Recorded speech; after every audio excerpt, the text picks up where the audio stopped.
आजिर आ गोटे नुआ गप भिडियो रे समस्त को स्वागत। आज आम आ गोटे नुआ गप शुणा।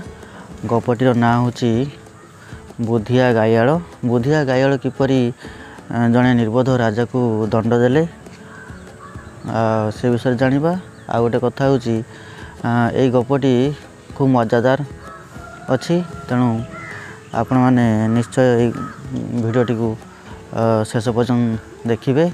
तेबे चलतु यही गपटी आम आरंभ करिबा। अति पुराणा काल रे सिंहण देश रे शासन करुथांती जणे राजा। तांको ना धर्मपाल। निजर एते टिके भी विचार विवेक न थाए। जे जहा कहिला सेई कथारे माति थांती। अति एकजिदिया मनीष जहा भाविथिबे सेई कथा करंती।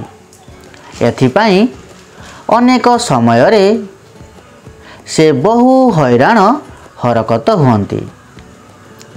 धर्मपालक राजसभा रे रही थांती केतेक मंत्री आउ पंडित। पंडित माने तांको सहित शास्त्र चर्चा करंती। एबे जहा सुनती आर क्षण रे ताहा भूली जाती। बड़ भला प्रकृति, किंतु जेबे किछि कथारे जिदी बढ़िला ता शेष न करी रहंती नाही। राजसभा को देश विदेशरू कवि और पंडित माने आसंती। सभा पंडित मानक सहित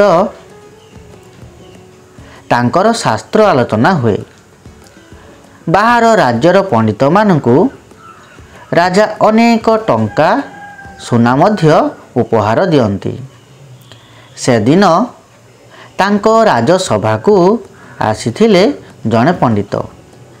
तांको नाम थिला तीर्थगुरु। पंडित तीर्थगुरु राजसभा पहुँची राजा धर्मपाल को नमस्कार कले। राजा खुशी मनरे तांको आसन दियाइले। राजसभा तीर्थगुरु से दिन राजा को अजथारे प्रशंसा कले। से कहिले राजा धर्मपालंकर तेज सूर्य परी। पाठरे से गणेश, दानीपणरे से कर्ण ठारू भी बड़। तांको धन संपद आगरे कुबेर भंडार किछि नुहे।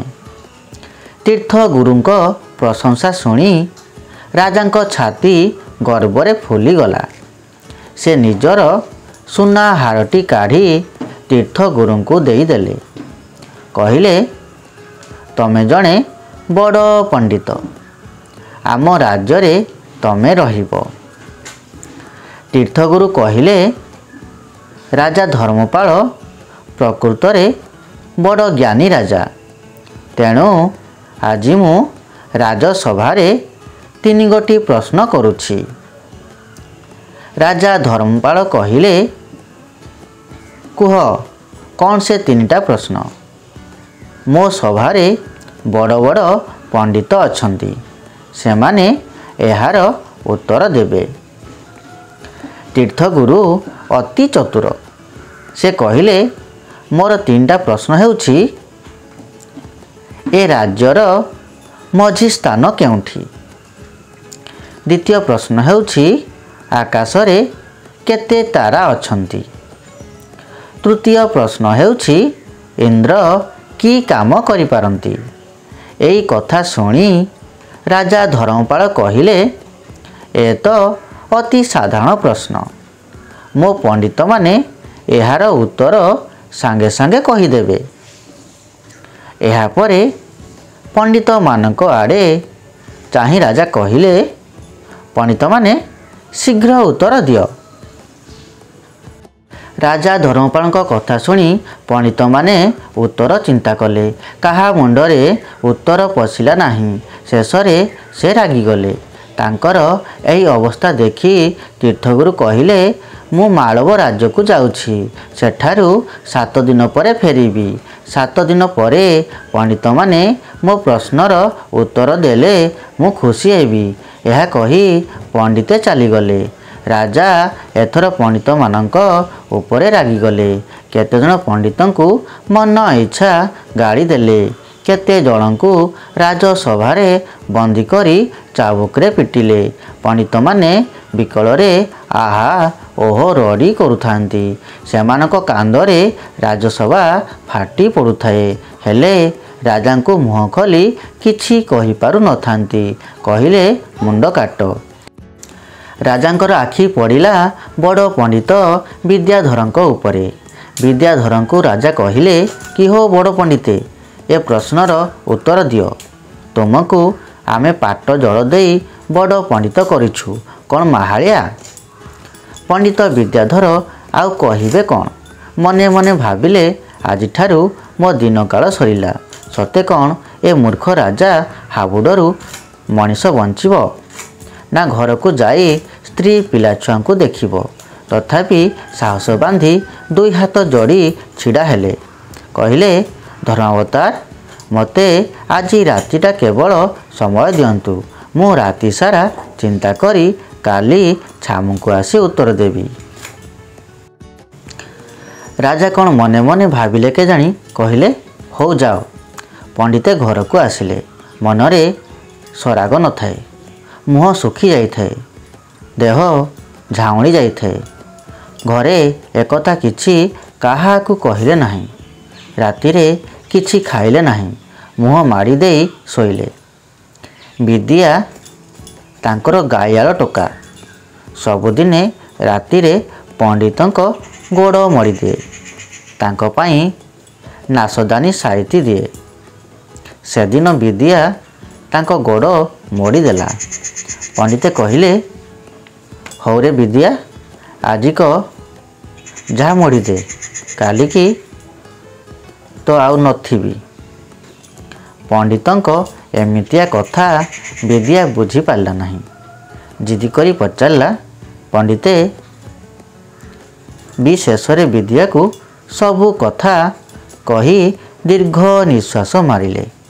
ବିଦ୍ୟା କହିଲା, ଏଇ ଗୋଟେ ଛାର କଥାକୁ ଏତେ ଭାଳେଣି? ପଣ୍ଡିତେ କହିଲେ, ଏଇ ଗାଈ ଜଗା କଥା ନୁହେଁ ରେ ବାବା, ବଡ଼ ଗହନ କଥା। ବିଦ୍ୟା କହିଲା, ୟାର ଉତ୍ତର ମୁଁ ଦେବି। କାଲି ଆପଣ ଦେଖିବେ ମୁଁ ରାଜାଙ୍କୁ କେମିତି ବଢ଼ିଆ ଉତ୍ତର ଦେବି। ବିଦ୍ୟା ଗାଈ ଜଗିଲେ ବି ତା ଉପରେ ପଣ୍ଡିତଙ୍କର ବଡ଼ ଭରସା।